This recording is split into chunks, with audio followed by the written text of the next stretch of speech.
In a significant development following widespread public pressure, Nicole Chabata, a schoolgirl and one of the Avondale 78, has been granted bail. Chabata was among the group arrested in August for allegedly planning to disrupt the Southern African Development Community SADC Summit. Sambida mashuka nobuda nyogwa panapa tiona kuti aiwa vanasikana uya weordinary level vanhu wavaigwadziwa naye vachiti aiwa the regime aioni here kuti this student ane exams she has to sit for.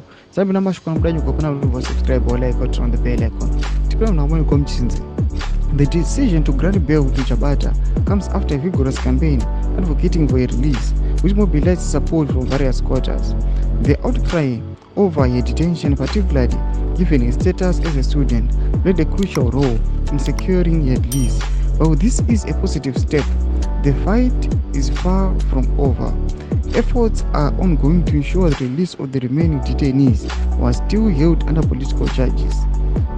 Ndomashika turi kuona kuti aiwa vakomana vakapiwa pressure anoda kuti akuna vakomana vezinaso tikaona maactivist aiwa vachiuya vachidhimanda release ono pasocial media vanhu vatanga kufambisa mapictures ake vakati the world must see kuti the SADC chairman ari kuita sei zvinhu zvaari kuita izvi ari kuviolata aiwa kodzero dzemwanasikana uyu ari kuviolata right to education zvatiri kuona kuti aiwa pasara mafew days kuti anyore maexams vamwe vachiprepare iye anowanikwa ari in custody vari kundoregister vakaregister mana patona chitiko chinosirisa kwazvo tiona aiwa mai vacho vachifara aiwa vachiona mwana wake achidzoka big home aiwa toona kuti anga achidzoka big home but anga agara aka innocent pasina kana mhosva yakanga apara.